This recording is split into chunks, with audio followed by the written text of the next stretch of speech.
ಈ ಹೊಸಕೋಟೆ ಪ್ರಥಮ ದರ್ಜೆ ಕಾಲೇಜಿನಲ್ಲಿ ಈಗಿನ ಹಮ್ಮಿಕೊಂಡಿರುವಂತಹ ಮಹಿಳಾ ದಿನಾಚರಣೆ ಇದು ರಾಷ್ಟ್ರೀಯ ಮಹಿಳಾ ದಿನಾಚರಣೆ ಹೌದು, ಅಂತಾರಾಷ್ಟ್ರೀಯ ಮಹಿಳಾ ದಿನಾಚರಣೆ ಹೌದು. ಭಾರತದಲ್ಲಿ ರಾಷ್ಟ್ರೀಯ ಮಹಿಳಾ ದಿನಾಚರಣೆ ಫೆಬ್ರವರಿ 14 ಗೊತ್ತಿದೆಯಾ? ಏನ್ರಿ ಫೆಬ್ರವರಿ 14? ಫೆಬ್ರವರಿ 14 ಬ್ಲಾಕ್ ಡೇ ಅಂತೆ, ವ್ಯಾಲೆಂಟೈನ್ಸ್ ಡೇ ಕಣ್ರಿ. ಆದ್ರೆ ಹಿಂದಿನ ದಿನ ಸರೋಜಿನಿ ನಾಯ್ಡು ಅವರು ಹುಟ್ಟಿದ ದಿನ, ಅದು ನಮ್ಮ ಭಾರತದ ರಾಷ್ಟ್ರೀಯ ಮಹಿಳಾ ದಿನಾಚರಣೆ. ನಿಮ್ಗೆಲ್ಲ ಕಳೆ ಬರಲಿ ಅಂತ ಫೆಬ್ರವರಿ 14 ಅಂತ ಹೇಳ್ತೀವಿ. ಅದೇ ರೀತಿ ಮಾರ್ಚ್ 8 ಅಂತಾರಾಷ್ಟ್ರೀಯ ಮಹಿಳಾ ದಿನಾಚರಣೆ. ಅದಕ್ಕೊಂದು ಇತಿಹಾಸ ಇದೆ, ನಮ್ಮ ಲತಾ ಮೇಡಮ್ ಅವರು ಹೇಳೋದು. ಈ ಕಾಲೇಜಿನಲ್ಲಿ ಹಮ್ಮಿಕೊಂಡಿರುವಂತಹ ಮಹಿಳಾ ದಿನಾಚರಣೆಯ ಅಧ್ಯಕ್ಷತೆಯನ್ನು ವಹಿಸಿರುವಂತಹ ನನ್ನ ಹಿರಿಯ ಗೆಳೆಯರಾದಂತಹ ಪ್ರೊಫೆಸರ್ ರಾಮಲಿಂಗಪ್ಪ ಟಿಬೇಗೂರವರೇ, ಅವರ ಜೀವನದಲ್ಲಿ ಅದ್ಭುತ ಸಾಧನೆಯನ್ನು ಮಾಡಿಕೊಂಡಂತಹ ಶ್ರೀಮತಿ ನಾಗಮಣಿ ಮೇಡಮ್ ಅವರೇ, KS ನಾಗಮಣಿ ಮೇಡಮ್ ಅವರೇ, ಕೋಆರ್ಡಿನೇಟರ್ ಮಾಲತಿ ಮೇಡಮ್ ಅವರೇ, ನಮ್ಮ ವಿಶ್ವೇಶ್ವರಯ್ಯನವರು ಬಹಳ ಪಾಪ್ಯುಲರ್ ಹೆಸರು ವಿಶ್ವೇಶ್ವರಯ್ಯನವರೇ, ಇಲ್ಲಿರುವಂತಹ ಎಲ್ಲ ಬೋಧಕ ಸಿಬ್ಬಂದಿಯವರೇ, ಬೋಧಕೇತರ ಸಿಬ್ಬಂದಿಯವರೇ, ಮತ್ತೆ ವಿದ್ಯಾರ್ಥಿಗಳೇ, ಈ ಮಹಿಳಾ ದಿನಾಚರಣೆ ಅಂಗವಾಗಿ ನನಗೆ ಒಂದು ವಿಷಯನ ಮಾತಾಡೋಕೆ ಹೇಳಿದ್ರಿ. ವರ್ಕ್ ಪ್ಲೇಸ್ ನಲ್ಲಿ ಅಂದ್ರೆ ನಾವು ಕೆಲಸ ಮಾಡುವಂತಹ ಜಾಗದಲ್ಲಿ ಮಹಿಳೆಯರ ಮೇಲೆ ಆಗುವಂತ ಲೈಂಗಿಕ ಕಿರುಕುಳ, ಲೈಂಗಿಕ ಶೋಷಣೆ, ಹರಾಸ್ಮೆಂಟ್, ಕಿರುಕುಳ, ಇದ್ರ ಬಗ್ಗೆ ಮಾತಾಡೋದು ಕೇಳಿದ್ರಿ. ಈ ಆಕ್ಟ್ ಹೆಂಗಿದೆ ಅಂದ್ರೆ, ಈ ಚಿಟ್ರೆ ಮೆಣಸಿನಕಾಯಿ ತಿಂದಿದ್ರೆ ಯಾರು? ಚಿಟ್ರೆ ಮೆಣಸಿನಕಾಯಿ ಇರ್ತದಲ್ರಿ, ಇಷ್ಟ ಇಟ್ಟಿರುತ್ತೆ ಮೆಣಸಿನಕಾಯಿ, ಸಿಕ್ಕಾಪಟ್ಟೆ ಖಾರ ಅದು ನೋಡೋದಕ್ಕೆ ಇಷ್ಟ ಇರುತ್ತೆ, ತಿಂದ್ರೆ ಭಾರಿ ಖಾರ. ಯಾಕೆ ಸೇಮ್ ಅದೇ ತರ ಇರೋದು, ಬಹಳ ಚಿಕ್ಕ ಆಗ್ತದೋ, 30 ಸೆಕ್ಷನ್ ಇದಾವೆ. ಬಟ್ ಅದರಲ್ಲಿ ಇರುವಂತಹ ಒಂದು ಎಫೆಕ್ಟಿವ್ನೆಸ್ ತುಂಬಾ ಸ್ಟ್ರಾಂಗ್ ಇದೆ. ನಮ್ಮ ಪೊಲಿಟಿಕಲ್ ಸೈನ್ಸ್ ಮಾಸ್ಟರ್ ಸರ್ ಮಾತಾಡುವಾಗ ಗಮನಿಸ್ತಾ ಇದ್ದಾರೆ, ತುಂಬಾ ಒಳ್ಳೊಳ್ಳೆ ವಿಚಾರಗಳು ಹೇಳ್ತಾ ಇದ್ದಾರೆ. ಈ ಹೊರಾಡ್ ಜೈಲ್ ಲಾಸ್ಗೆ ಅಂತ ಒಬ್ಬ ಪೊಲಿಟಿಕಲ್ ಥಿಂಕರ್ ಏನ್ ಹೇಳಿದಾನಂದ್ರೆ, a state is known by the right it maintains ಅಂತ. ಒಂದು ರಾಜ್ಯ ಯಾವತ್ತು ಹೆಂಗ್ ಗುರುತಿಸಲ್ಪಡ್ತದೆ ಅಂತಂದ್ರೆ, ಆ ರಾಜ್ಯದ ಪ್ರಜೆಗಳಿಗೆ ಅದು ಯಾವ ರೀತಿ ಹಕ್ಕುಗಳನ್ನು ಕೊಡ್ತದೆ ಅನ್ನೋದ್ರ ಮೇಲೆ ಆ ರಾಜ್ಯನ ಗುರುತಿಸಬಹುದು. ಈಗ ನಾವು ಪಕ್ಕದಲ್ಲಿ ಆಫ್ಘಾನಿಸ್ತಾನ ಇದೆ. ಈಗ ನೀವು ಪೇಪರ್ ಎಲ್ಲ ಡೈಲಿ ನ್ಯೂಸ್ ಪೇಪರ್ ಯಾರು ಓದ್ತೀರಾ? ಲೈಬ್ರರಿ ಇಲ್ವಾ ಇಲ್ಲಿ? ನ್ಯೂಸ್ ಪೇಪರ್ ಯಾರು ಓದಲ್ಲ? ನೀವು ನ್ಯೂಸ್ ಪೇಪರ್ ಓದಿಲ್ಲ ಅಂದ್ರೆ ನೀವು ಡೆಡ್ ಅಂತ. ಡೈಲಿ ಬೆಳಿಗ್ಗೆ ಬಂದ ತಕ್ಷಣ ನ್ಯೂಸ್ ಪೇಪರ್ ಓದ್ಬೇಕು 1 ಗಂಟೆ, ಅಥವಾ ನೀವು ಕಾಲೇಜೆಲ್ಲ ಮುಗಿಸ್ಕೊಂಡು ಆದ್ಮೇಲೆ ಆದ್ರೂ ನ್ಯೂಸ್ ಪೇಪರ್ ಓದ್ಬೇಕು. ಏನೇನು ನಡೀತಾ ಇದೆ ಜಗತ್ತಿನಲ್ಲಿ ಗೊತ್ತಾಗುತ್ತೆ. 1950ನೇ ಇಸ್ವಿನಲ್ಲಿ ಸಂವಿಧಾನ ಜಾರಿಗೆ ಬಂದ ನಂತರ, 1950ನೇ ಇಸ್ವಿನಲ್ಲಿ ಸಂವಿಧಾನ ಜಾರಿಗೆ ಬಂದಿದ್ದು ದೇಶದಲ್ಲಿ 50ರಿಂದ 26 ಎಷ್ಟಾಯ್ತು? 76 ವರ್ಷ ಆಯ್ತು. 76 ವರ್ಷದಲ್ಲಿ ನೋಡಿ ಎಷ್ಟು ಜನ ಪ್ರೊಫೆಸರ್ಸ್ ಇದ್ದಾರೆ ಹೇಳಿ. ಏನಾದ್ರೂ ಈ ದೇಶದಲ್ಲಿ ಶತಶತಮಾನದಿಂದ ಹೆಣ್ಮಕ್ಳಿಗೆ ವಿದ್ಯೆ ಕಲಿಸಿದ್ರೆ ಇತಿಹಾಸದ ಪುಟದಲ್ಲಿ ಎಂತೆಂತ ಹೆಣ್ಮಕ್ಳು ಇರ್ತಾ ಇದ್ರು. ಯೋಚನೆ ಮಾಡಿ. ಅದಕ್ಕಾಗಿ ಕಾನೂನು ಏನ್ ಮಾಡಿದ್ದಾರೆ ಅಂದ್ರೆ, law is on instrument of social change ಅಂತ. ಕಾನೂನು ಅನ್ನೋದು ಸಾಮಾಜಿಕ ಬದಲಾವಣೆಯ ಒಂದು ವೆಪನ್. ಇದು ಇನ್ಸ್ಟ್ರೂಮೆಂಟ್ ಅಂದ್ರೆ ಏನು? ಒಂದು ಸಲಕರಣೆ. ಕಾನೂನು ಇಲ್ಲ ಅಂದ್ರೆ ಯಾರು ಇರಲ್ಲ. ಇವಾಗ ಈ ರೋಡ್ ನಲ್ಲಿ ನೀವು ಹೋಗ್ಬೇಡ್ರಿ, ಇವಾಗ ನಾವು ಬರ್ತಾ ಇದ್ದಾಗ ಸ್ಟೂಡೆಂಟ್ಸ್ ಇಲ್ಲಿ ಬಿಟ್ಟರೆ ಮೋಸ್ಟ್ಲಿ 12 ಗಂಟೆಗೆಲ್ಲ ಲೈನ್ ಹೋಗ್ತಾ ಇದ್ರು. ಯಾಕೆ? ಕಾನೂನು ಇಲ್ಲ, ಇರಲೇಬೇಕು ಅಂತ. ಇವತ್ತು ಯಾರು ಫಂಕ್ಷನ್ ಅಟೆಂಡ್ ಮಾಡಲ್ಲ, ಅವ್ರು ಯಾರು ನಾವು ಎಕ್ಸಾಮ್ ಸೇರ್ಸಲ್ಲ ಅಂದ್ರೆ ಎಲ್ಲ ಇಲ್ಲ. ಅದಕ್ಕೆ ಕಾನೂನು ಇರಬೇಕು. ಯಾವುದೇ ಒಂದು ನಿಯಂತ್ರಣ ಮಾಡಬೇಕಾದ್ರೆ ಕಾನೂನು ಇರಬೇಕು. ಆ ಕಾನೂನಿನಲ್ಲಿ ಶಿಕ್ಷೆ ಅನ್ನೋದು ಪೊಲೀಸ್ನವ್ರು ಹಿಡ್ಕೊಂತಾರೆ. ಇಲ್ಲ 100 ರೂಪಾಯಿ ತನಕ ಕಟ್ಟುಗಳನ್ನ ನಡೆಯೋ ಅನ್ನೋದು. 3 ಜನ ಸೇರ್ಕೊಂಡು 55 ರೂಪಾಯಿ 350 ರೂಪಾಯಿ ಇದೆ, 100 ರೂಪಾಯಿ ತನಕ ಫೈನ್ ಕಟ್ಟಿಸಿ 50 ರೂಪಾಯಿ ನಡೆಯೋದು ಹೋಗೋಣ ಅಂತ. ಅದೇ ನೀವು 3 ಜನ ಹೋದ್ರೆ 10 ದಿನ ಜೈಲಿಗೆ ಹಾಕ್ತಾರೆ, ಗಾಡಿ ಸೀಟ್ ಮಾಡಿ ಬಿಡಲ್ಲ ಅಂದ್ರೆ ಅವಾಗ ಯಾರು ಹೋಗಲ್ಲ. ಒಂದು ಉದಾಹರಣೆ ಹೇಳ್ತಾ ಇರೋದು. ಶಿಕ್ಷೆ ಇರಬೇಕು. ಶಿಕ್ಷೆ ಒಂದು. ಇನ್ನು ಎರಡನೇದು ಡಿಟರೆನ್ಸ್. ಅದು ಶಿಕ್ಷೆ ಅಂದ್ರೆ ಡಿಟರೆನ್ಸ್. ಮತ್ತೆ ಇನ್ನೊಂದು ರಿಫಾರ್ಮೇಟಿವ್ ಏನಾಗ್ತದೆ ಅಂದ್ರೆ ಅವೇರ್ನೆಸ್ ಬೇಕು. ಈಗ ಅವೇರ್ನೆಸ್ ಈಗ ಎಷ್ಟೋ ಜನಕ್ಕೆ ಇಂಥದ್ದೊಂದು ಕಾನೂನು ಅಂತಾನೆ ಗೊತ್ತಿಲ್ಲ. ಈಗ ನಿನ್ನೆ ಸಾಹೇಬರು ರಾಮಲಿಂಗಪ್ಪ ಸರ್ ನನಗೆ ಈ ಕಾನೂನು ಬಗ್ಗೆ ಮಾತಾಡಿ ಅಂದ್ರೆ ನನಗೆ ಸುಮ್ಮನೆ ಮೇಲೆ ಗೊತ್ತಿದೆ, ಯಾಕಂದ್ರೆ ನಾವು ಡೈಲಿ ಅದು ಅಪ್ಡೇಟ್ ಮಾಡ್ತಾ ಇರ್ತೀವಿ. ಆದ್ರೆ ಅದನ್ನ ಇಲ್ಲಿ ಹೇಳ್ಬೇಕಾದ್ರೆ ನಾನು ಡೀಪ್ ಆಗಿ ತಿಳ್ಕೊಂಡು ಬಂದು ಹೇಳ್ಬೇಕು, ಸುಮ್ಮನೆ ಬಾಯಿ ಬಂದಿದ್ದೇವೆ ಹೇಳ್ಬಾರ್ದು ಅಂತ ನನಗೆ ಓದಿದಾಗ ಇವಾಗ ಏನೋ ತುಂಬಾ ಬದಲಾವಣೆ ಆಗಿ ನಿಜವಾಗ್ಲೂ ಹೆಣ್ಮಕ್ಳಿಗೆ ತುಂಬಾ ಒಂದು ಸುರಕ್ಷಿತವಾದಂತಹ ಕಾನೂನ ಈ ದೇಶದ ಪಾರ್ಲಿಮೆಂಟ್ ರಚನೆ ಮಾಡಿದೆ. ಅದೇನು ಇವಾಗ ಒಂದಿನಕ್ಕೆ ಬಂದಿದ್ದಲ್ಲ. 1909ರಲ್ಲಿ ನಾರ್ತ್ ಅಮೆರಿಕಾದಲ್ಲಿ ಗಾರ್ಮೆಂಟ್ ಫ್ಯಾಕ್ಟರಿ ಎಂಪ್ಲಾಯೀಸ್ ಇವರು ಯಾರು ವರ್ಕರ್ಸ್ ಹೆಣ್ಣುಮಕ್ಳು, ಗಾರ್ಮೆಂಟ್ ಫ್ಯಾಕ್ಟರಿ ಜಾಸ್ತಿ ಹೆಣ್ಮಕ್ಳು ಇರ್ತಾರೆ. ಹೆಣ್ಣುಮಕ್ಳು ಅದೆಲ್ಲ ಪ್ರತಿಭಟನೆ ಮಾಡಿ ನಮಗೆಲ್ಲ ಇನ್ನೊಂದು ವರ್ಕ್ ಪ್ಲೇಸ್ ನಲ್ಲಿ ನಮಗೆಲ್ಲ ಇರಬೇಕು. ಮತ್ತು ಇಂಪಾರ್ಟೆಂಟ್ 1909ರಲ್ಲಿ ಸಪ್ರೇಟ್ ಅಂದ್ರೆ ಏನು? ಮತದಾನ. ಹೆಣ್ಮಕ್ಳ ಮತದಾನ ಇಲ್ಲ ಅಂತಂದ್ರೆ ಇಲ್ಲ ನಮಗೂ ಮತದಾನ ಕೊಡಿ, ಯಾಕಂದ್ರೆ ನಾವು ಬೇರೆಯವ್ರ ತರ ಈಕ್ವಲ್ ಆಗಿರ್ಬೇಕು ಅಂತ ಸ್ಟಾರ್ಟ್ ಆಗಿದ್ದು ಹೋರಾಟ. ಆ ಹೋರಾಟ ಬಂದು ನೋಡಿ, ಇಷ್ಟು ಜನ ಹೆಣ್ಣು ಮಕ್ಕಳು ಎಲ್ಲ ಪ್ರಭಾವಿತರಾಗಿ ಹೋರಾಟ ಮಾಡಿ ಆಮೇಲೆ ಏನಾಯ್ತು, ಸರ್ಕಾರ ನಿಧಾನವಾಗಿ ಕಣ್ಣು ತೆರೆದು ಹೌದು ಇವ್ರಿಗೆ ಪ್ರೊಟೆಕ್ಷನ್ ಕೊಡುವಂತ ಕಾನೂನು ಬೇಕು, ಕಾನೂನು ಇಲ್ಲ ಅಂದ್ರೆ ಇದ್ರ ದಬ್ಬಾಳಿಕೆ ಜಾಸ್ತಿ ಆಗ್ತದೆ. ಯಾಕಂದ್ರೆ ವಲ್ನರಬಲ್ ಗ್ರೂಪ್, ವಲ್ನರಬಲ್ ಅಂದ್ರೆ ದುರ್ಬಲರು, ಅಪಾಯಕ್ಕೆ ಬೇಗ ಸಿಕ್ಕುವಂತ ಸೆಕ್ಷನ್ ಹೆಣ್ಮಕ್ಳು ಮತ್ತೆ ಮಕ್ಕಳು. ಈ ಮಕ್ಕಳಿಗೂ ಮೇಡಮ್ ಮಹಿಳೆ ಪೋಕ್ಸೋ ಆಕ್ಟ್ ಬಗ್ಗೆ ಮಾತಾಡ್ತಾರೆ, ಪೋಕ್ಸೋ ಆಕ್ಟ್ ಬಗ್ಗೆ ಮಕ್ಕಳ ಬಗ್ಗೆ ಮಾತಾಡ್ತಾರೆ. ಮಕ್ಕಳಿಗೆ ಮತ್ತೆ ಹೆಣ್ಣು ಮಕ್ಕಳಿಗೆ ಇವಾಗ ಇಂಥವೆಲ್ಲ ಕಾನೂನು ಮಾಡೋದ್ರಿಂದ ಬೇರೆಯವರು ಹೆದರ್ಕೊಂಡು ಜೈಲ್ಗೆ ಹಾಕ್ತಾರೆ ಅಂತ ಹೆದರ್ಕೊಂಡು ಇಂಥ ದೌರ್ಜನ್ಯಗಳು ಕಡಿಮೆ ಆಗ್ತದೆ. ಆದ್ರಿಂದ ಈ ವಲ್ನರಬಲ್ ಗ್ರೂಪ್ ನ ಟಾರ್ಗೆಟ್ ಮಾಡಿ, ವಲ್ನರಬಲ್ ಅಂದ್ರೆ ಈಸಿಯಾಗಿ ಸುಲಭವಾಗಿ ಗಾಳಿಗೆ ತುತ್ತಾಗುವಂತವ್ರು ಅಂತ ಹೇಳ್ಬೋದು. ಅದು ಅವ್ರನ್ನ ಒಂದು ಕಾನೂನಿನಲ್ಲಿ ರಕ್ಷಣೆ ಮಾಡಬೇಕು ಅಂತ ಹೇಳಿ ಕಾನೂನನ್ನ ರಚನೆ ಮಾಡಿದ್ದಾರೆ. ಅಂಥದ್ರಲ್ಲಿ ಸುಮಾರು ಇದಾವೆ. ಇವಾಗ ನೀವು ಹಿಂದೆ ಬ್ರಿಟಿಷ್ ಕಾಲದಲ್ಲಿ ನೋಡಿದ್ರೆ ಸತಿ ಸಹಗಮನ ನಿಷೇಧ ಮಾಡುವಂಥದ್ದಿರ್ಬೋದು, ಅಥವಾ ಹೆಣ್ಣು ಫಿಮೇಲ್ ಇನ್ಫೆಂಟಿಸೈಡ್ ಏನಂತ ಶಿಶು ಹತ್ಯೆ ನಿಷೇಧ ಕಾಯ್ದೆ ಇರ್ಬೋದು, ಭ್ರೂಣ ಅಲ್ಲ ಮಹಿಳಾ ಹೆಣ್ಮಕ್ಳು ಶಿಶು ಹತ್ಯೆ, ಹೆಣ್ಮಕ್ಳು ಹುಟ್ಟಿದ ತಕ್ಷಣ ನಾವು ಚಿಕ್ಕೂರಿದ್ದಾಗ ಹೇಳೋರು ಈ ಎಕ್ಕದ ಹಾಲು ಇದೆಯಲ್ಲ, ಎಕ್ಕ ಗೊತ್ತಲ್ಲ, ಹಳ್ಳಿ ಜನ ಇದ್ರಲ್ಲಿ ಎಕ್ಕದ ಹಾಲಿ ಗೊತ್ತಿದೆ, ಎಕ್ಕದ ಹಾಲು ಎಕ್ಕದ ಗಿಡ ನೋಡಿಲ್ವಾ? ನಮ್ಮ ಚಿಕ್ಕವರಿದ್ದಾಗ ಹೇಳೋರು ಹೆಣ್ಮಕ್ಳು ಜಾಸ್ತಿ ಹುಟ್ಟಿದ್ರೆ ಎಕ್ಕದ ಹಾಲು ಕುಡಿಸಿ ಅಂತ ಸಾಯಿಸ್ತಾ ಇತ್ತು ಅಂತ ಹೇಳೋರು. ಅಂಥವನ್ನೆಲ್ಲ ನಿಷೇಧ ಮಾಡಿದ್ದಾರೆ. ಆಮೇಲೆ ಇಂಥವೆಲ್ಲ ಕಾನೂನುಗಳು ಈಗ ಇನ್ನೊಂದು ಮದುವೆ ಆದಾಗ ವರದಕ್ಷಿಣೆ ನಿಷೇಧ ಕಾಯ್ದೆ ಮಾಡಿದ್ದಾರೆ.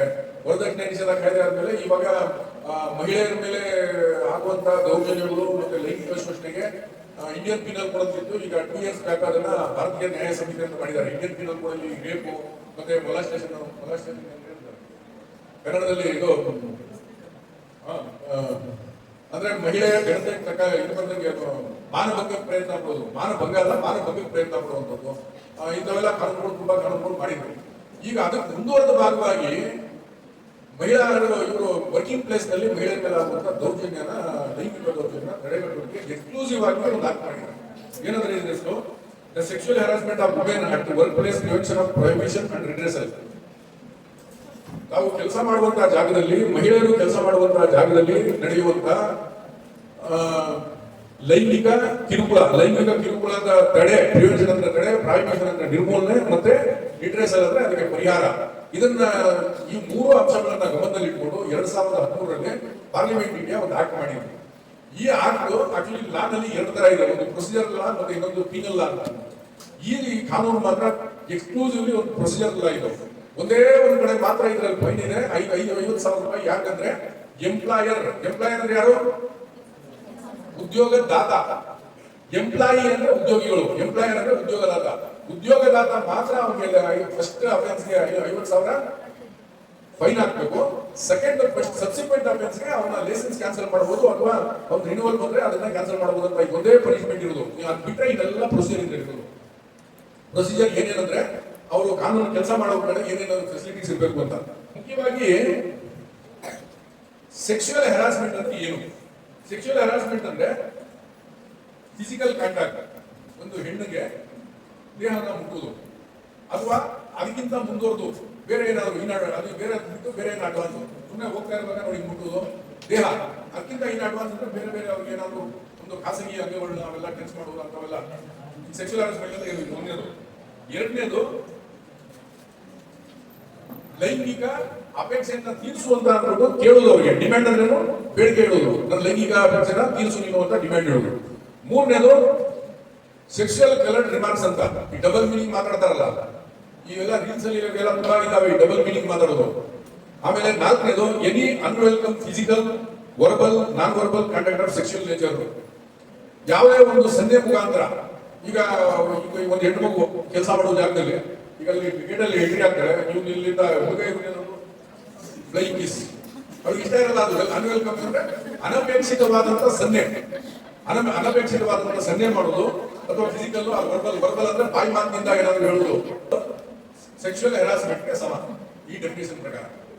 ನೆಕ್ಸ್ಟ್ ಯಾರ್ಯಾರು ಎಲ್ಲಿ ಕೆಲಸ ಮಾಡೋದು ಅಂತ, ಖಾಸಗಿ, ಸರ್ಕಾರಿ ಮತ್ತೆ ಡೊಮೆಸ್ಟಿಕ್ ಅಂದ್ರೆ ಮನೆ ಕೆಲಸ ಮಾಡೋದು ಬರ್ತಾರಲ್ಲ, ಮನೆ ಕೆಲಸ ಮಾಡೋದು ಬರೋರು ಸಹಿತ ಅಲ್ಲಿ ಎಂಪ್ಲಾಯರ್ ಆದವನು ಆ ಹೆಣ್ಮಕ್ಳು ಮನೇಲಿ ಕೆಲಸ ಮಾಡೋ ಹೆಣ್ಮಕ್ಳ ಮೇಲೆ ಲೈಂಗಿಕವಾದಂತ ಹರಾಸ್ಮೆಂಟ್ ಅಂದ್ರೆ ಕಿರುಕುಳ ಕೊಡುವಂತ ಅವಕಾಶ ಇರೋದ್ರಿಂದ ಅವ್ರಿಗೂ ಸಹಿತ ಈ ಒಂದು ಕಾನೂನಿನಲ್ಲಿ ರಕ್ಷಣೆ ಮಾಡಿ ಖಾಸಗಿ, ಸರ್ಕಾರಿ ಮತ್ತೆ ಮನೆ ಕೆಲಸ ಮಾಡುವಂತ ಹೆಣ್ಮಕ್ಳು, ಈ 3 ನಮ್ಮ ಕ್ಷೇತ್ರನ ಅಂದ್ರೆ ಯಾವುದು ಎಕ್ಸ್ಕ್ಲೂಡ್ ಆಗಿಲ್ಲ, ಎಲ್ಲಾನು ಸೇರ್ಕೊಂಡಿದ್ದಾರೆ. ಖಾಸಗಿ ಸರ್ಕಾರಿ ಕ್ಷೇತ್ರ ಅಂದ್ರೆ ಗೌರ್ಮೆಂಟ್ 500 ರೂಪಾಯಿ ಶೇರ್ನ ಮೇಂಟೆನೆನ್ಸ್ ಕೊಡ್ತಾ ಇದೆ ಒಂದು ಇನ್ಸ್ಟಿಟ್ಯೂಷನ್ ಅಂದ್ರೆ ಅದು ಸರ್ಕಾರಿ ಅಂತಾನೆ ಕನ್ಸಿಡರೇಷನ್. ಖಾಸಗಿ ಅಂದ್ರೆ ಪ್ಯೂರ್ಲಿ ಫ್ಯಾಕ್ಟರಿಗಳು ಮತ್ತೆ ಈ ಆಫೀಸ್ಗಳು 10 ಜನ ಮತ್ತೆ 10ಕ್ಕಿಂತ ಹೆಚ್ಚಿನ ಕೆಲಸ ಮಾಡುವಂತವ್ರು, ನಾಟ್ ಓನ್ಲಿ ಮಹಿಳೆಯರು 10 ಜನ ಕೆಲಸ ಮಾಡುವಂತವ್ರು, ಅದರಲ್ಲಿ 8 ಜನ ಹುಡುಗರಿದ್ದು 2 ಕೆಲಸ ಮಾಡಿ ಹೆಣ್ಮಕ್ಳು ಇದ್ರೆ ಅಲ್ಲಿ ಒಂದು ಇಂಟರ್ನಲ್ ಕಮಿಟಿ ಅಂತ ರಚನೆ ಮಾಡಬೇಕು. ಇಂಟರ್ನಲ್ ಕಮಿಟಿನಲ್ಲಿ 4 ಜನ ಮೆಂಬರ್ಸ್ ಇರಬೇಕು. ಅದರ ಮೆಂಬರ್ಸ್ ಇರೋದ್ರಲ್ಲಿ ಹೆಣ್ಮಕ್ಳ ಬಗ್ಗೆ ಕಾಳಜಿ ಇರುವಂತವ್ರು ಇವರು ಕಡ್ಡಾಯವಾಗಿರ್ಬೇಕು. 2 ತರ ಕಮಿಟಿ, ಒಂದು ಇಂಟರ್ನಲ್ ಕಮಿಟಿ, ನಮ್ಮ ಲೋಕಲ್ ಕಮಿಟಿ ಅಂತ. ಅಲ್ಲಿ ಕಡ್ಡಾಯವಾಗಿ ಒಂದು ಹೆಣ್ಮಕ್ಳ ಕಮಿಟಿನಲ್ಲಿ ಹೆಣ್ಣುಮಕ್ಕಳು ಭಾಗವಹಿಸಬೇಕು. ಆವಾಗ ಅವರಿಗೆ ಹೆಣ್ಮಕ್ಳಿಗೆ ಏನೇನು ತೊಂದರೆ ಆಗ್ತದೆ, ಸೆಕ್ಸುವಲ್ ಹರಾಸ್ಮೆಂಟ್ ಹೆಂಗಾಗ್ತದೆ ಅಂತ ಅವ್ರು ನಾಲೆಡ್ಜ್ ಇರ್ತದೆ. ಅದ್ರಲ್ಲಿ ಯಾರ್ಯಾರು ಇರ್ಬೇಕಂದ್ರೆ ಅವ್ರು ಉದ್ಯೋಗದ ಕಡೆಯಿಂದ ಒಬ್ರು ಅಂದ್ರೆ ಫ್ಯಾಕ್ಟರಿ ಓನರ್ ಅಥವಾ ಗೌರ್ಮೆಂಟ್ ಇಂದ ಇದ್ರೆ ಗೌರ್ಮೆಂಟ್ ಆಫೀಸರ್, ಮತ್ತೆ NGOs ಅಂತ ಕೇಳಿದ್ರೆ ನೀವು ಮಹಿಳೆಯರ ಬಗ್ಗೆ ಅಧ್ಯಯನ ಮಾಡಿ ಮಹಿಳಾ ಕಲ್ಯಾಣಕ್ಕಾಗಿ ಕೆಲಸ ಮಾಡುವಂತವೇ ಕೆಲವು NGOs ಇದ್ದಾವೆ. ಅದರಲ್ಲಿ ಒಳ್ಳೆ ತಿಳುವಳಿಕೆ ಇರೋರನ್ನ ಕಮಿಟಿನಲ್ಲಿ ಸೇರಿಸಬೇಕು. ಯಾಕಂದ್ರೆ ಅವರು ಕ್ಲೀನ್ ಆಗುತ್ತೆ, ಕಾನೂನು ಗೊತ್ತಿರ್ತಾರೆ. ಅದರ ಒಬ್ಬರು ಮೆಂಬರು ಕಂಪಲ್ಸರಿ ಲೀಗಲ್ ನಾಲೆಡ್ಜ್ ಇರಬೇಕು, ಕಾನೂನು ಬಗ್ಗೆ ಜ್ಞಾನ ಇರುವಂತ ಆ ಕಮಿಟಿ ಸೇರ್ಬೇಕು. ಇನ್ನೊಂದು ಲೋಕಲ್ ಕಮಿಟಿ ಅಂತ ಇದೆ. ಲೋಕಲ್ ಕಮಿಟಿನಲ್ಲಿ ಗೌರ್ಮೆಂಟ್ ಇವರು ಡಿಸ್ಟಿಕ್, ಸಬ್ ಡಿವಿಷನ್ ಮತ್ತೆ ತಾಲೂಕು ತಹಸೀಲ್ದಾರ್ ಇವು 3 ಕಡೆ ಒಂದು ಲೋಕಲ್ ಕಮಿಟಿ ಮಾಡಬೇಕು.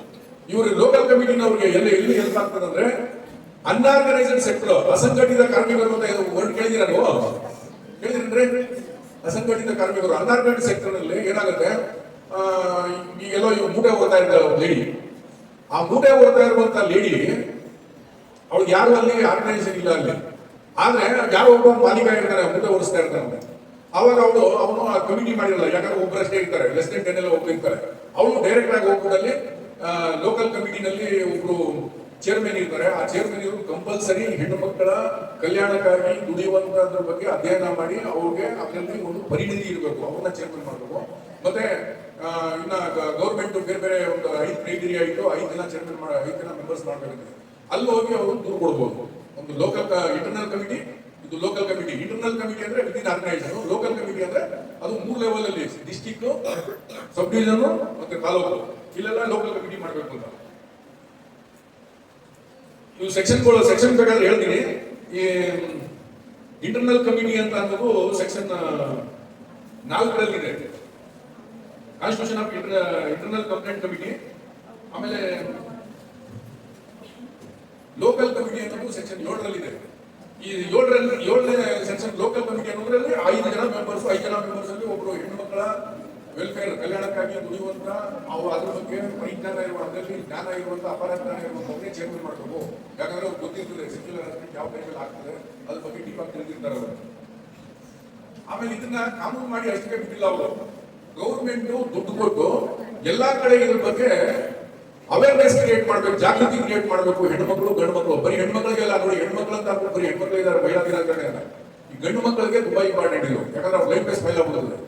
ಅವ್ರೇನಾದ್ರು ಇಂಥವೆಲ್ಲ ತಿಳುವಳಿಕೆ ಇಟ್ಕೊಂಡಿದ್ರೆ ಕನಿಷ್ಠ ಎಚ್ಚರಿಕೆ ಇರ್ಬೋದು. ಇಲ್ಲಾಂದ್ರೆ ಒಂದ್ಸಲ ಕೇಸ್ ಆದ್ರೆ ಅವ್ರಿಗೆ ನೆಕ್ಸ್ಟ್ ಸೆಕ್ಷನ್ ಅಲ್ಲಿ ಹೇಳ್ತೀನಿ ಕಂಪ್ಲೇಂಟ್ಸ್ ಯಾವಾಗ ಮಾಡಬೇಕು ಇದ್ರ ಬಗ್ಗೆ ಅಂತ. ಲಾಸ್ಟ್ ಘಟನೆ ನಡೆದಿರ್ತದಲ್ಲ, ಘಟನೆ ನಡೆದು 3 ತಿಂಗಳಲ್ಲಿ ಕಂಪ್ಲೇಂಟ್ ಮಾಡಬೇಕು. ಕಮಿಟಿ ಏನಾದ್ರು ಕಮಿಟಿ ಸ್ಯಾಟಿಸ್ಫೈಸ್, ಈಗ ಇಲ್ಲ ಇದು ಪಾಪ ಏನೋ ಬೆಳೆದಿಂದ ಬಂದಿಲ್ಲ ಅಥವಾ ಇನ್ನೇನೋ ಈ ಸಾಮಾಜಿಕವಾದ ತಪ್ಪು ತಿಳುವಳಿಕೆಯಿಂದ ಕಂಪ್ಲೇಂಟ್ ಕೊಟ್ಟಿಲ್ಲ ಅಂದ್ರೆ ಅದು ಇನ್ನೊಂದು 3 ತಿಂಗಳು ಎಕ್ಸ್ಟೆಂಡ್ ಮಾಡಬಹುದು ಆ ಕಮಿಟಿ. ಯಾವುದು internal committee and local committee. ಕೆಲವೊಂದ್ಸಲ ಏನಾಗ್ತದೆ, ಕಂಟಿನ್ಯೂಸ್ ಅಫೆನ್ಸ್ ಆಗ್ತಾ ಇರ್ತಾರೆ, ಕಂಟಿನ್ಯೂಸ್ ಆಗಿ ಹೆರಾಸ್ಮೆಂಟ್ ಆಗ್ತಾ ಇರ್ತಾರೆ. ಕಂಟಿನ್ಯೂಸ್ ಆಗಿ ಹೆರಾಸ್ಮೆಂಟ್ ಆದಾಗ ಲಾಸ್ಟ್ ದಿನ ಯಾವತ್ತು, ಇವಾಗ ಇದೆಷ್ಟನೇ 2026 ಎಲ್ಲೋ ಯಾವುದೋ ಒಂದು ಕೆಲಸ ಮಾಡೋ ಜಾಗದಲ್ಲಿ 2023ರಿಂದ ಒಂದು ಹೆಣ್ಣು ಮೇಲೆ ಹೆರಾಸ್ಮೆಂಟ್ ನಡೀತಾನೆ ಇದೆ, ಒಂದು ಮಹಿಳಾ ಉದ್ಯೋಗಿ ಮೇಲೆ ಇಟ್ಕೊಳ್ಳಿ. 2023, 24, 25, 26 4 ವರ್ಷದಿಂದ ನಡೀತಾ ಇದೆ. 26ನೇ ಇಸ್ವಿನಲ್ಲಿ ಅವ್ರಿಗೆ ಏನಾಗ್ತದೆ, ಅವರು ನಾನು ಕಂಪ್ಲೇಂಟ್ ಮಾಡಬೇಕು, ಯಾಕೆ ತುಂಬಾ ಅತಿ ಆಗುತ್ತೆ, ನಾನು ತುಂಬಾ ಹೆರಾಸ್ಮೆಂಟ್ ಆಗ್ತಾ ಇದ್ದಾರೆ. ಆ 26ನೇ ಇಸ್ವಿನಲ್ಲಿ ಲಾಸ್ಟ್ ದಿನ ಯಾವ್ದು ಹೆರಾಸ್ಮೆಂಟ್ ಆಗಿಲ್ಲ ಅಲ್ಲಿಂದ 3 ತಿಂಗಳು ಪ್ಲಸ್ 3 ತಿಂಗಳು. ಅದನ್ನ 2024ರಲ್ಲಿ ಒಂದು ಅಮೆಂಡ್ಮೆಂಟ್ ಮಾಡಿದ್ದಾರೆ, ಒಂದು ವರ್ಷ ಟೈಮ್ ಕೊಡ್ಬೇಕಂತ. ಆಕ್ಚುಲಿ ಇನ್ನೂ ಅದು ಆಕ್ಟ್ ಆಗಿಲ್ಲ. ಈ ಪೊಲಿಟಿಕಲ್ ಸೈನ್ಸ್ ಸ್ಟೂಡೆಂಟ್ ಯಾರಿಗಾಗಿ ಕೇಳಿದ್ರಿ? ಪೊಲಿಟಿಕಲ್ ಸೈನ್ಸ್ ಸ್ಟೂಡೆಂಟ್ ಯಾರಿಗೆ ಧೈರ್ಯವಾಗಿ ಕೇಳಿದ್ರಿ? ನೀವು ಯಾವ year? First year, third year ಹೇಳ್ತೀರಾ? ಥರ್ಡ್ ಇಯರ್ನವರು ಇದ್ದೀರಾ? ಇಲ್ಲಿ ಬಾರಮ್ಮ ಒಬ್ರು ಬರ್ರಿ, ಎದುರುಗಡೆ ಬಾರಮ್ಮ. ಇದು ಪಾರ್ಟಿಸಿಪೇಟ್ ಇಲ್ಲ, ನೀವು ಸುಮ್ಮನೆ ಒಂದ್ ಸೈಡ್ ಮಾತಾಡೋದು ನಡೀತಾ ಇರಬೇಕು. ಇಲ್ಲಿ 2024 ಇಸ್ವಿನಲ್ಲಿ ಒಂದು ಅಮೆಂಡ್ಮೆಂಟ್ ಮಾಡಿದ್ದಾರೆ ಸರ್. ಎಷ್ಟು ಮಾತಾಡ್ಬೋದು ನಾವು?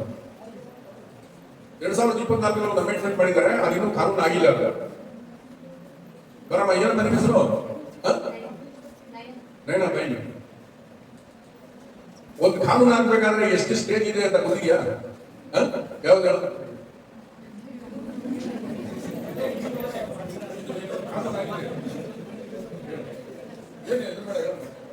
ಮೊದಲು ಶಾಸಕರು ಲೋಕಸಭೆಯಲ್ಲಿ ಅದನ್ನ ಮಂಡನೆ ಮಾಡಬೇಕು. ಅದನ್ನ ಬಹುಮತ ಲೋಕಸಭೆಯಲ್ಲಿ ಅದು ಬಹುಮತ ಪಡಬೇಕು. 2/3 ಬಹುಮತದ ಮೇರೆಗೆ ಬಹುಮತ ಬಂದ್ರೆ ಅದು ರಾಷ್ಟ್ರಪತಿಯ ಸಹಿಗೆ ಹೋಗುತ್ತೆ. Very good. ಪೊಲಿಟಿಕಲ್ ಸೈನ್ಸ್ ಚೆನ್ನಾಗಿ ಹೇಳ್ಕೊಂಡಿದ್ದಾರೆ. ಯಾಕಂದ್ರೆ ಲೋಕಸಭೆಯಲ್ಲಿ ಪಾಸ್ ಆಗಿದೆ, ಇನ್ನು ರಾಷ್ಟ್ರಪತಿಗಳು ಅದಕ್ಕೆ ಸೈನ್ ಆಗಿಲ್ಲ. ಕನ್ಸಿಲೇಷನ್ ಅಂತ ಅನ್ನೋದು ಒಂದು ವರ್ಡ್ ಇದೆ ಇದರಲ್ಲಿ, ಸೆಕ್ಷನ್ 10ರಲ್ಲಿ. ಕನ್ಸಿಲೇಷನ್ ಅಂದ್ರೇನು? ಸಮಾಧಾನ. ಆಯ್ತಪ್ಪ, ಏನೋ ಆಗೋಗ್ಬಿಟ್ಟೈತೆ, ಕಾಂಪ್ರಮೈಸ್ ಮಾಡ್ಕೊಳ್ರಿ, ಕನ್ಸಿಲೇಟ್ ಮಾಡ್ಕೊಳ್ರಿ ಅಂತ ಹೇಳ್ತಾರಲ್ಲ. ಕನ್ಸಿಲೇಷನ್ ಅನ್ನೋದು ಒಂದು ವರ್ಡ್ ಇದೆ ಇದರಲ್ಲಿ 2013ರಲ್ಲಿ. ಇದನ್ನ ತೆಗೆದಾಕ್ಬೇಕು ಅಂತ ಅಂದ್ಬಿಟ್ಟು 2024 ಆಕ್ಟಲ್ಲಿ ಹೇಳಿದ್ದಾರೆ. ಆಕ್ಟ್ ಆಗಿಲ್ಲ ದಿನ. 2024ರಲ್ಲಿ ಬಿಲ್ ಪಾಸ್ ಆಗಿದೆ. ಇದಾಗ್ಬಿಟ್ರೆ ಏನ್ ಪ್ರಾಬ್ಲಮ್ ಆಗೋದಂದ್ರೆ ಇವರೆಲ್ಲ ಇದಂದ್ರೆ ಈ ಎಂಪ್ಲಾಯರ್ಸ್ ಪರವಾಗಿ ರೆಪ್ರೆಸೆಂಟ್ ಮಾಡೋದು ಅವ್ರದೆಲ್ಲ ಏನಂದ್ರೆ ಕೆಲವು ದುರುದ್ದೇಶದಿಂದ ಈ ಆಕ್ಟ್ನ ದುರುಪಯೋಗ ಮಾಡ್ಕೊಳ್ಬಹುದು ಅನ್ನೋ ಕಾರಣಕ್ಕೆ ಕನ್ಸಿಲೇಷನ್ ಇರಬೇಕು ಅಂತ ಅವ್ರದ್ದು. ಕನ್ಸಿಲೇಷನ್ ಇದ್ರೆ ಏನಾಗ್ತದೆ, ದುಡ್ಡು ಕೊಟ್ಟು ಈ ಹೆಣ್ಮಕ್ಳು ಶೋಷಣೆಗೊಳಗಾಗಿರೋರಿಗೆ ಆಯ್ತು ಆಗಿಂದ ಏನೋ ಬಿಡಮ್ಮ, ದುಡ್ಡು ತಗೊಂಡು ಏನೋ ಕಾಂಪ್ರಮೈಸ್ ಆಗ್ಬೋದು ಅಂತ ಮಾಡ್ತಾರಂತ ಗೌರ್ಮೆಂಟ್ ದೂರದೃಷ್ಟಿ ಇಟ್ಕೊಂಡು ಮಾಡಿದ್ದಾರೆ. ಕೆಲವೊಂದ್ಸಲ ಏನಾಗ್ತದೆ, ದುರುಪಯೋಗ ಆಗ್ತದೆ. ಈಗ ಒಂದು ಆರ್ಗನೈಸೇಷನ್ ಹುಡುಗಿ ಕೆಲಸ ಮಾಡ್ತಿರ್ತಾರೆ, ಹುಡುಗಿಗೆ ಇಷ್ಟಪಡ್ತಿರ್ತಾಳೆ, ಆವಾಗ ಬೆನ್ ಬೀಳ್ತಾಳೆ, ಅವ್ನು ಬರಲ್ಲ. ಅವನು ಈ ಕಾನೂನಿಗೆಲ್ಲ ಇದನ್ನು ದುರುಪಯೋಗ ಪಡಿಸ್ಕೊಳ್ಬಹುದು. ಸರ್ ನೋಡಿ ಸರ್, ನನ್ಗೆ ಈಗ ಹೆರಾಸ್ಮೆಂಟ್ ಮಾಡ್ತಾ ಇಲ್ಲ, ಸಾಧ್ಯತೆ ಇದೆ, ಎಲ್ಲ ಕಡೆ ಆಗಲ್ಲ. ಅಂದ್ರೆ ಪರ ಮತ್ತೆ ವಿರೋಧ ಅನ್ನೋದನ್ನ ಚರ್ಚೆ ಮಾಡಿ ಅದಿನ್ನೂ ಕಾನೂನು ಬಿಟ್ಟಿಲ್ಲ. 2024 ಅಮೆಂಡ್ಮೆಂಟ್ ಅದಿನ್ನೂ ಆಗಿಲ್ಲ. ಯಾಕೆ ಆಗಿಲ್ಲ ಅಂದ್ರೆ ಆ ಹೆಣ್ಮಗು ಹೇಳ್ತಲ್ಲ, ರಾಷ್ಟ್ರಪತಿಗಳಿಂದ ಸೈನ್ ಆಗಿಲ್ಲ. ಮತ್ತೆ ಎನ್ಕ್ವೈರಿ ಸೆಕ್ಷನ್ 11 ಅಲ್ಲಿ ಈ ಕಂಪ್ಲೇಂಟ್ ಬಂದ್ಮೇಲೆ ಒಂದು ಇಂಟರ್ನಲ್ ಎನ್ಕ್ವೈರಿ ಮಾಡಬೇಕು. ಆ ಒಂದು ಎನ್ಕ್ವೈರಿ ಕಮಿಟಿ ಮಾಡಿ, ಇವ್ರದ್ದು ಕಮಿಟಿ ಇದೆಯಲ್ಲ, ಎನ್ಕ್ವೈರಿ ಮಾಡಿ ಆ ಎನ್ಕ್ವೈರಿನಲ್ಲಿ ಏನಾದ್ರೂ ಪ್ರೂವ್ ಆಗಿದೆ, ಇದು ಹೌದು ಇವ್ರಿಗೆ ಹೆರಾಸ್ಮೆಂಟ್ ಮಾಡಿದಾನೆ ಅಂತಂದ್ರೆ ಅದಕ್ಕೆ ಮೊದಲು IPC ಇಂಡಿಯನ್ ಪೀನಲ್ ಕೋಡ್ ಅಂತಿತ್ತು, ಅದರಲ್ಲಿ ಸೆಕ್ಷನ್ 509 ಇತ್ತು. 509 ಅಂದ್ರೆ outraging of modesty of the women ಅಂತ. ಒಂದು ಹೆಣ್ಣಿನ ಮಾನಭಂಗ ಮಾಡೋದು. ಮಾನ ಅಪಹರಣಕ್ಕೆ ಮಾಡಿಸ್ಟಿ ಅಂದ್ರೆ ಅವರ ಇದು ಮಾನಕ್ಕೆ ಕುಂದುಂಟು ಮಾಡುವಂತ ಒಂದು ಇದು ಮಾಡ್ತಾರೆ, ಅದಕ್ಕೆ ಕೇಸ್ ಮಾಡಿದ್ರು. ಇವಾಗ ಇದನ್ನ PMS ಅಂತ ಭಾರತೀಯ ನ್ಯಾಯ ಸಮಿತಿ ಅಂತ 2023ರಲ್ಲಿ ತಂದಿದ್ದಾರೆ. ಅದ್ರಲ್ಲಿ ಸೆಕ್ಷನ್ 79 ಆಗಿದೆ. ಅದ್ರಲ್ಲಿ ಹೋಗ್ಬಿಟ್ಟು ಕಂಪ್ಲೇಂಟ್ ಕೊಟ್ಟು ಕೇಸ್ ರಿಜಿಸ್ಟರ್ ಮಾಡಬಹುದು ಪೊಲೀಸ್ ಸ್ಟೇಷನ್. ಆಕ್ಷನ್ ದುರಿತ ಪೆಟೆನ್ಸಿ ಆಫ್ ದಿ ಎನ್ಕ್ವೈರಿ ಆಯ್ತು. ಇವಾಗ ಒಂದು ಆರ್ಗನೈಸೇಷನ್ ಕೆಲಸ ಮಾಡ್ತಿರ್ತಾರೆ. ಉದಾಹರಣೆಗೆ ಇಲ್ಲಿ ಯಾವುದು ನರಸಾಪುರ ಅಲ್ಲ, ಇಲ್ಲಿ ಇರುವುದು Narasapura industrial area. Narasapura industrial area ಮೇಲೆ ಒಂದು ಎಕ್ಸ್ ಅಂತ ಫ್ಯಾಕ್ಟರಿ ಇಟ್ಕೊಳ್ಳಿ. ಒಂದು ಎಕ್ಸ್ ಅಂತ ಒಂದು ಯಾವುದೋ ಒಂದು ಫ್ಯಾಕ್ಟರಿನಲ್ಲಿ ಹುಡುಗಿಗೆ ಒಬ್ಬ ಹುಡುಗ ಕೆಲಸ ಮಾಡೋದು ಸೆಕ್ಸುವಲ್ ಹರಾಸ್ಮೆಂಟ್ ಮಾಡ್ಬಿಡ್ತಾನೆ. ಮಾಡಾದ್ಮೇಲೆ ಏನ್ ಮಾಡ್ಬೇಕು ಅಂದ್ರೆ ಎಂಪ್ಲಾಯರು ಅಲ್ಲಿ ಕಾನೂನು ಉದ್ಯೋಗದಾತ ಏನ್ ಮಾಡ್ಬೇಕು, ಕೆಲಸ ಕೊಟ್ಟಂದ್ರೆ ಅವನ್ನ ಇಲ್ಲ ಹೆಣ್ಮಗುನ ಯಾರು ಅಗ್ರೇವ್ಡ್ ಅಂದ್ರೆ ಬಾಧೆಗೊಳಗಾದವಳು, ಬಲಿಪಶು ತೊಂದರೆಗೊಳಗಾದವಳನ್ನ ಅಲ್ಲಿಂದ ಟ್ರಾನ್ಸ್ಫರ್ ಮಾಡಿ ಬೇರೆ ಕಡೆ ಕೊಡಬೇಕು. ಅಥವಾ ಹುಡುಗನ್ನ ಅಥವಾ ಹುಡುಗಿಗೆ ಅವರು ಸುಮಾರು 3 ತಿಂಗಳ ಕಾಲ ಅವ್ರ ಟ್ರೌಮಾ ಇರ್ತದಲ್ಲ, ಅವ್ರಿಗೆ ಮನಸ್ಸಿನಲ್ಲಿ ಬೇಸರ ಆಗಿರ್ತದಲ್ಲ, ಅದರಿಂದ ಆಚೆ ಬರುತ್ತೆ 3 ತಿಂಗಳ ಕಾಲ ಲೀವ್ ಕೊಡಬೇಕು. ಲೀವ್ ಅಂದ್ರೆ ಪೇಯ್ಡ್ ಲೀವ್, ಸುಮ್ಮನೆ ಮನೆ ಕಳಿಸೋದಲ್ಲ, ಅವ್ರಿಗೆ ಪೇಯ್ಡ್ ಲೀವ್ ಕೊಡಬೇಕು. ಮತ್ತೆ ಅವ್ರಿಗೆ ಬೇರೆ ಏನೋ ಅವರು ಕೋರಿಕೆ ಇದೆ, ಅದ್ರ ಪ್ರಕಾರ ನನಗೆ ಬೇರೆ ಟ್ರಾನ್ಸ್ಫರ್ ಕೊಡಿ ಅಂದ್ರೆ ಟ್ರಾನ್ಸ್ಫರ್ ಕೊಡಬೇಕು. ಹುಡುಗನಿಗೆ ಏನ್ ಮಾಡಬೇಕು, ಅಥವಾ ಇವನು ಬೇರೆ ಕಡೆ ಟ್ರಾನ್ಸ್ಫರ್ ಮಾಡ್ಬೋದು. ಒಂದು ಎನ್ಕ್ವೈರಿಗೆ ಆರ್ಡರ್ ಮಾಡಿ, ಅಥವಾ ಅವನ್ನ ಸಸ್ಪೆಂಡ್ ಮಾಡ್ಬೋದು. ಟರ್ಮಿನೇಟ್ ಮಾಡೋದಿಲ್ಲ, until completion of enquiry terminate ಮಾಡಂಗಿಲ್ಲ. ಅವ್ರನ್ನ ಬೇರೆ ಕಡೆ ಟ್ರಾನ್ಸ್ಫರ್ ಮಾಡ್ಬೋದು ಅಥವಾ ಸಸ್ಪೆಂಡ್ ಮಾಡ್ಬೋದು. ಆ ಎನ್ಕ್ವೈರಿ ರಿಪೋರ್ಟ್ ಬಂದ್ಮೇಲೆ ಹೌದು ಇವನು ಇದಕ್ಕೆಲ್ಲ ತಪ್ಪು ಮಾಡಿದಾನೆ, ಈ ತರ ಎಲ್ಲ ಹೆಣ್ಮಕ್ಳ ಮೇಲೆ ಹೆರಾಸ್ಮೆಂಟ್ ಆಗಿದೆ, ಸೆಕ್ಸುವಲ್ ಹೆರಾಸ್ಮೆಂಟ್ ಅಂದ್ರೆ ಅವರು ಕನ್ಸರ್ನ್ ಪೊಲೀಸ್ ಸ್ಟೇಷನ್ಗೆ ಕಂಪ್ಲೇಂಟ್ ಕೊಟ್ಟು ಕೇಸ್ ರಿಜಿಸ್ಟರ್ ಮಾಡಿಸ್ಬೋದು.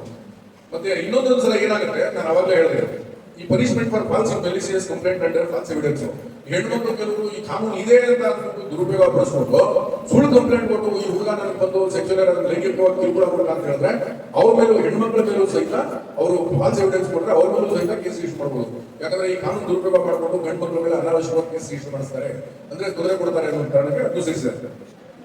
ಮತ್ತೆ prohibition of publication making noun contents of the complaint and enquiry proceedings. ಈಗ ಯಾರೋ ಒಂದು ಹೆಣ್ಮಕ್ಳ ಮೇಲೆ ಈ ತರ ಹೆರಾಸ್ಮೆಂಟ್ ಆಗಿದೆ ಅಂದ್ರೆ ಆ ಪೇಪರ್ ಅವರೆಲ್ಲ ಆ ಹುಡುಗಿ ಹೆಸರು ಬರೆಯೋದು, ಈ ಹುಡುಗಿಗೆ ನೋಡಿ ನಾವು ಹೆರಾಸ್ಮೆಂಟ್ ಮಾಡದ ಅಂತೆಲ್ಲ ಬರೆಯೋದಿಲ್ಲ. ಅದನ್ನ ಕಾನೂನಲ್ಲಿ ಹೇಳಿದೆ. ಅದನ್ನ ಅವ್ರದ್ದು ಪರ್ಸನಲ್ ಐಡೆಂಟಿಟಿನ ಡಿಸ್ಕ್ಲೋಸ್ ಮಾಡೋದಿಲ್ಲ. ಡಿಸ್ಕ್ಲೋಸ್ ಮಾಡಿದ್ರೆ ಯಾರು ಡಿಸ್ಕ್ಲೋಸ್ ಮಾಡ್ತಾರೆ ಅದನ್ನ ಪಬ್ಲಿಷ್ ಮಾಡ್ತಾರೆ ಅವ್ರ ಮೇಲೆ ಕಾನೂನು ಪ್ರಕಾರ ಕ್ರಮ ಕೈಗೊಳ್ಳಬಹುದು. ಡ್ಯೂಟೀಸ್ ಆಫ್ ದಿ ಎಂಪ್ಲಾಯರ್ ಅಂದ್ರೆ ಹೆಣ್ಣು ಮಕ್ಕಳಿಗೆ ಸುರಕ್ಷಿತವಾದಂತಹ ವಾತಾವರಣ ಕಲ್ಪಿಸ್ಕೊಡ್ಬೇಕು. ಆಮೇಲೆ ಗಂಡು ಮಕ್ಕಳು ಹೆಣ್ಮಕ್ಳು ಜಾಸ್ತಿ ಒಂದು ಕ್ಲೋಸ್ ಕಾಂಟ್ಯಾಕ್ಟ್ ಬಂದು ಇಂಥದ್ದು ಸೆಕ್ಷುವಲ್ ಹೆರಾಸ್ಮೆಂಟ್ ಆಗೋ ಸಾಧ್ಯತೆ ಇದೆ ಅನ್ನೋದನ್ನ ತಪ್ಪಿಸೋದಕ್ಕೆ ಮ್ಯಾಕ್ಸಿಮಮ್ ಪ್ರಯತ್ನ ಪಟ್ಟು ಅವ್ರನ್ನ ಏನು ಅಲ್ಲಿ ಬೇರ್ಪಡಿಸಿ ಅವ್ರಿಗೆ ಈಗ ನೈಟ್ ಡ್ಯೂಟಿ ಮಾಡಿದ್ರೆ ಹೆಣ್ಮಕ್ಳು ಜಾಸ್ತಿ ಎಕ್ಸ್ಪ್ಲೈಟೇಷನ್ ಆಗೋ ಚಾನ್ಸಸ್ ಜಾಸ್ತಿ ಇರ್ತದೆ. ಅವಾಗ ಹೆಣ್ಮಕ್ಳಿಗೆ ನೈಟ್ ಡ್ಯೂಟಿ ತಪ್ಪಿಸಿ ಅವ್ರು ಏನು ನೈಟ್ ಅಲ್ಲಿ ಕೆಲಸ ಮಾಡ್ಬೇಕು ಹಗಲತ್ತಲ್ಲೇ ಅದು ದುಡಿಯೋದರ ಆ ಥರ ಮಾಡಿಸೋದು ಇಂಥವೆಲ್ಲ ಮಾಡ್ಬೇಕಾಗ್ತದೆ. ಒಂದು ಸಿ ಬಾಕ್ಸ್ ಅಂತ ಅನ್ಬಿಟ್ಟು ಒಂದು ಇದೆ. ಸಿ ಬಾಕ್ಸ್ ಅಂತ ಕೇಳಿದ್ರಾ? SHE ಬಾಕ್ಸ್ ಅಂತ ಅಂದ್ರೆ sexual harassment electronic box, complaint electronic box. ಅದು ಪೋರ್ಟಲ್ ಆನ್ಲೈನ್ ಅಲ್ಲಿ ಸಿಗುತ್ತೆ ನಿಮಗೆ. ಇದರಲ್ಲಿ ನೀವು ಈ ಟಚ್ ಸ್ಕ್ರೀನ್ ಮೊಬೈಲ್ ಅಲ್ಲಿ ನೀವು ಗೂಗಲ್ ಅಲ್ಲಿ ಹುಡುಕಿ ಸಿ ಬಾಕ್ಸ್ ಅಂದ್ರೆ ಏನಂತ, ಆದ್ರೆ ಡೈರೆಕ್ಟ್ ಆಗಿ ಅವ್ರಿಗೆ ನಿಮ್ಗೆ ಕೆಲವರು ಏನಾಗ್ತದೆ ಈ ಕಮಿಟಿ ಮುಂದೆ ಹೋಗಿ ಕಂಪ್ಲೇಂಟ್ ಕೊಡೋಕೆ ಭಯ. ಆವಾಗ ನಾನು ಇಂಥ ಕಡೆ ಇದ್ದೀನಿ, ನಾನು ಯಾವ್ದೋ ಒಂದು ಹೊಸಕೋಟೆನಲ್ಲಿ ಕೆಲಸ ಮಾಡ್ತಾ ಇದ್ದೀನಿ, ನನ್ನ ಮೇಲೆ ಸೆಕ್ಷುವಲ್ ಹರಾಸ್ಮೆಂಟ್ ಆಗಿದೆ, ಆ ಕಮಿಟಿ ಮುಂದೆ ಹೋಗಿ ನನಗೆ ಕಂಪ್ಲೇಂಟ್ ಕೊಡೋಕೆ ನನಗೆ ಧೈರ್ಯ ಇಲ್ಲ. ಆದ್ರಿಂದ ನನ್ನ ಪರ್ಸನಲ್ ಐಡೆಂಟಿಟಿನ ನೀವು ಹೈಡ್ ಮಾಡ್ಬಿಟ್ಟು ನೀವು ಅದ್ರ ಮೇಲೆ ಎನ್ಕ್ವೈರಿ ಮಾಡಿ ಆಕ್ಷನ್ ತಗೊಳ್ಬೇಕು ಅಂತ ಡೈರೆಕ್ಟ್ ಕಂಪ್ಲೇಂಟ್ ಮಾಡ್ಬೋದು. ಇದನ್ನ ಸುಪ್ರೀಂ ಕೋರ್ಟ್ ಡೈರೆಕ್ಟ್ ಆಗಿ ಇಂಟರ್ಫಿಯರ್ ಆಗಿ ಒಂದು ಇದರಲ್ಲಿ ಗೋವಾದಲ್ಲಿ ಒಂದು ಕೇಸ್ ನಡೀತಿದೆ. ಆ ಗೋವಾದ ಒಂದು ಕೇಸ್ ಈಗ ಇದರಲ್ಲಿ ಸುಪ್ರೀಂ ಕೋರ್ಟ್ ನಲ್ಲಿ ನಡೆಯುವಾಗ ಈ ಸಿ ಬಾಕ್ಸ್ ಕಂಪಲ್ಸರಿ ಮಾಡಿ ಅಂತೇಳಿ ಇವಾಗ ಇಂಡಿಯಾದಲ್ಲಿ ಗ್ರಾಜುಯಲಿ ಕಡಿಮೆ ಆಗಿದೆ. ಯಾಕಂದ್ರೆ ಒಬ್ರು ನೋಡಿ ಹೆದರ್ಕೊಂಡು ಹೌದಪ್ಪ ನಮಗೂ ಹಾಕಬಹುದು ಅನ್ನೋ ಕಾರಣಕ್ಕೆ ಈಗ ಹೆಣ್ಣುಮಕ್ಕಳ ಮೇಲೆ ವರ್ಕ್ ಪ್ಲೇಸ್ ನಲ್ಲಿ ಕೆಲಸ ಮಾಡುವಂತಹ ಜಾಗದಲ್ಲಿ ಹೆಣ್ಣು ಮಕ್ಕಳ ಮೇಲೆ ನಡೆಯುವಂತಹ ದೌರ್ಜನ್ಯ, ಲೈಂಗಿಕ ದೌರ್ಜನ್ಯ, ಕಿರುಕುಳಗಳು ಕಡಿಮೆ ಆಗಿದ್ದಾವೆ. ಈಗ ಇಷ್ಟು ಹೇಳಿ ನನಗೆ ಈ ಫಸ್ಟ್ ಗ್ರೇಡ್ ಕಾಲೇಜ್ ಕರೆಸಿ ಮಾತಾಡೋದಕ್ಕೆ ಅವಕಾಶ ಕೊಟ್ಟಂತ ನೀವು ಕಾಲೇಜಿನ ಎಲ್ಲ ವಿದ್ಯಾರ್ಥಿಗಳು, ಆಮೇಲೆ ಉಪನ್ಯಾಸಕರು, ಬೋಧಕೇಂದ್ರ ಸಿಬ್ಬಂದಿಯವರು, ಮತ್ತೆ ನಮ್ಮ principal sir Ramalingappa teacher sir, ಮತ್ತೆ ನಮ್ಮ ಮಾತನ್ನ ನಾವು ಇಷ್ಟೊಂದು ಕೊರದಿದ್ದು ನಾನು ಇಷ್ಟೊಂದು ಕೇಳ್ಕೊಂಡಿದ್ದೆ. ನಿಮ್ಗೆಲ್ಲರಿಗೂ ಧನ್ಯವಾದ ಹೇಳಿ ನನ್ನ ಮಾತನ್ನ